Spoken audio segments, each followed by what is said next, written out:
Afghanistan is a country shaped by war, systemic oppression, and relentless human rights violations. From the hopeful reforms of the early 20th century to the devastating return of the Taliban, Afghanistan's story is a complex tapestry of progress and setbacks. The story of human rights in Afghanistan can be traced back to King Amanullah Khan's rule in 1920s. Influenced by modernization movements, Amanullah introduced reforms aimed at education, women's rights, and reducing tribal influence. Women were encouraged to attend school and restrictive clothing was discouraged. But these changes were met with fierce opposition, leading to his abdication in 1929. Subsequent rulers oscillated between progress and tradition, with many reforms either abandoned or diluted. The monarchy's limited reform laid the foundation for future struggles over human rights and equality. In 1979, the Soviet Union invaded Afghanistan, marking the beginning of a new era of conflict.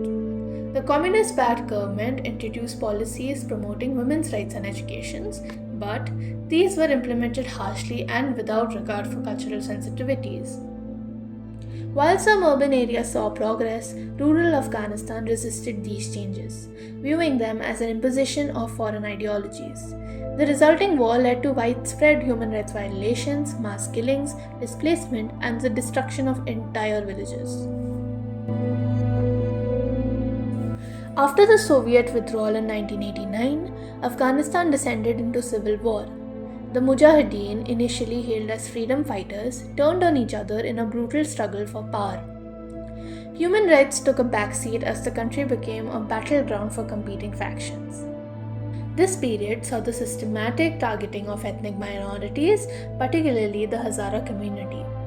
Women were subjected to violence, and basic services like education and healthcare collapsed, leaving millions vulnerable. The Taliban emerged as a dominant force in 1996, promising stability but delivering an oppressive regime. Women were banned from working and attending school, and harsh punishments like public executions became very common. The Taliban's interpretation of Sharia law left little room for dissent or individual freedoms. This period marked one of the darkest chapters for human rights in Afghanistan, with the international community largely watching from the sidelines.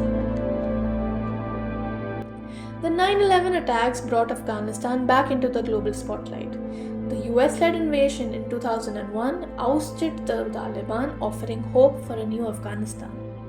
Billions of dollars were poured into rebuilding efforts, and a new constitution was introduced in 2004, emphasizing democracy and human rights. Women re-entered public life, with millions of girls enrolling in school and women taking up roles in politics. However, these gains were very uneven and fragile.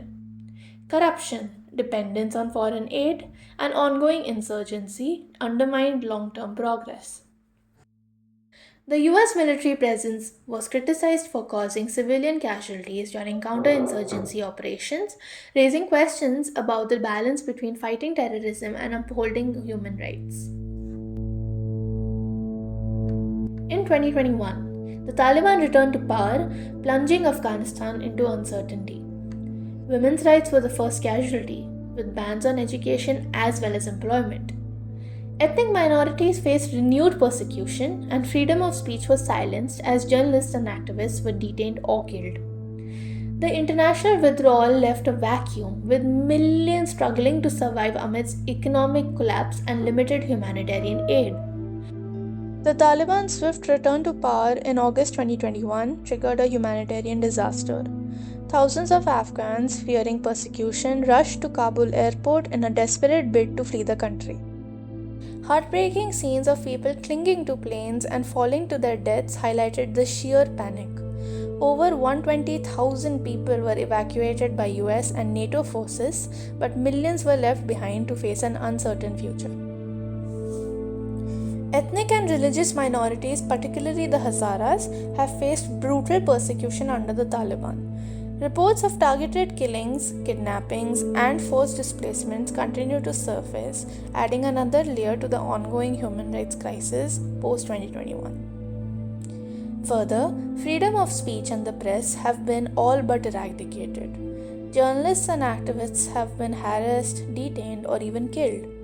Over 40% of Afghan media outlets have shut down, leaving the country's people voiceless and isolated from the global narrative. As of 2023, the human rights situation in Afghanistan has further deteriorated. According to Amnesty International, nearly 29 million people are in need of assistance, with millions at risk of malnutrition and disease due to poor or no access to healthcare and food. Despite the challenges, the Afghan people continue to fight for their rights. Women organize protests in secret, children attend underground schools, and activists raise awareness globally. Organizations like the UN and Amnesty International are working tirelessly to provide aid and advocate for justice in Afghanistan. Afghanistan's human rights crisis is not just a national issue, it's a global call to action. The atrocities happening today demand our attention and collective response. Don't let this story fade into silence. Share this video, educate others, and amplify Afghan voices.